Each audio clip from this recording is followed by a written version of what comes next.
Welcome to this week's Mindful Monday. And this is the first vlog since my week's holiday, which I have to say I greatly enjoyed. I'd rather got used to having to make a video every single day of the week.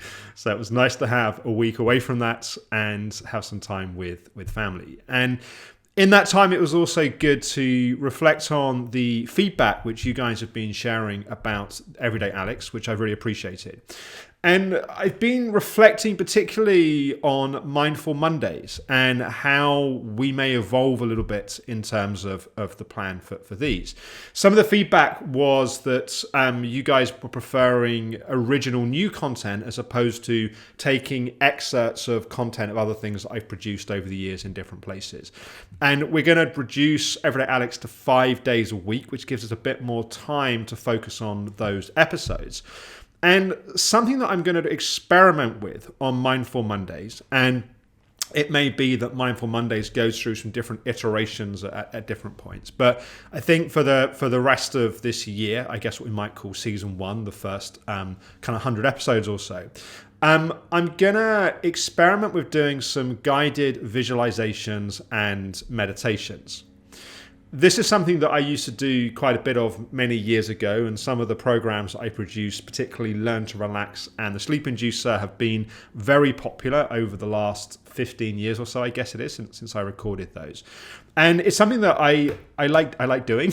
It takes a bit of the hardest thing actually is to find good music to go with them. I think we'll do some without music, some with music. And I'm going to take on a kind of variety of different areas and topics. So I'll do some simple guided meditations and guided visualizations, but I'll also do some specific ones for specific areas. So things like sleep, self-esteem, kind of self-love, self-care. So some of the themes that we've been developing anyway through the vlog, my idea is to create some guided meditations and visualizations to support those. We'll start with those next week. I wanted just to give a little bit more kind of context, I guess. So this will be a helpful video if you're listening to some of those and perhaps you're new to meditation or visualization, or particularly perhaps you're new to doing it with me. I just want to give you some context around it. So you'll be able to use these whether you're completely new to meditation and visualization or not.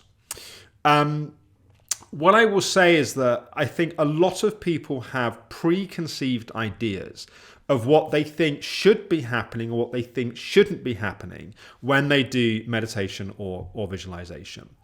And I'm not going to, within these vlogs, do a kind of in-depth training around meditation. Places like the Reset program is the place to go kind of deeper into kind of the hows and the whys and the kind of practices of how I teach people. But this is more about having some helpful recordings just to kind of support your practice. But one of the things I always say is that most people have this idea that they think that when they meditate or they practice visualizations, that their mind is going to become completely quiet. It's like there's some magical state that monks or people that have practiced meditation for many years get to when they sit and they meditate and they do their practice. And then we feel that's not happening to us. We feel somehow that we're failing or we can't do it or we're never going to be good at it. It's never going to be something that's going to work for us. And I think that's a real block that gets in the way. And it's a little bit like someone that goes to the gym and hasn't been to the gym for years. And they see people in the gym that have got like these perfect bodies. And they kind of go, they do a couple of weeks of training and they haven't got a body that looks like that. And they go, well, clearly exercise is not something that's going to work for me. There is a reality that our mind is conditioned by the habits and the practices that we hold. And if we've spent years training our mind to be overly busy, to worry, to kind of judge us, to beat us up, all of those kinds of patterns, then there's a lot of conditioning, there's a lot of practice that's gone into that. And just like someone that's spent years not exercising, not taking care of their body, there's been years of kind of training of it being a certain way. It doesn't take years to have progress, but it might take years to get to the point of having a perfectly sculpted mind or body, even if that exists, which I'm not sure that it does. And so what is realistic is to start to see some simple shifts and changes in our experience. And I remember my first meditation teacher described meditation as being a little bit like sitting at a station, and thoughts would be like trains, and the train would come in and you'd kind of observe the train, but you wouldn't get on it, and then it would kind of pass through. And then, a little bit later, another train would come in and you'd witness it, but you wouldn't get on the train, and it would pass through. And it's not a great analogy comparing meditation to train spotting, but my problem was that if using that analogy, my station wasn't like Dorking Town where I grew up, where there's like, I don't know what it is, like maybe 10 trains an hour or something. My station was like Clapham Junction, where there were 10 trains a minute, and it was, or maybe 100 trains a minute, where it was like which was the train you didn't want me to get on? It's like my mind was so consumed by so many things that it just felt like an impossible task, and it felt like something that I was just not equipped to be able to do. So I always want to encourage people that you start where you are, and your experience is what your experience is, and you're not focused on the effectiveness of any one meditation or any one moment of any one meditation. What we're interested in is the overall trend.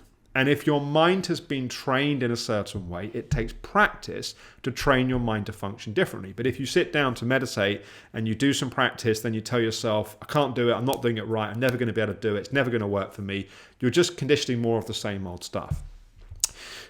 Learning how to really retrain the mind and the nervous system is more than just kind of these videos. And again, Reset Program and other trainings that I do are better places, I think, to go deeper.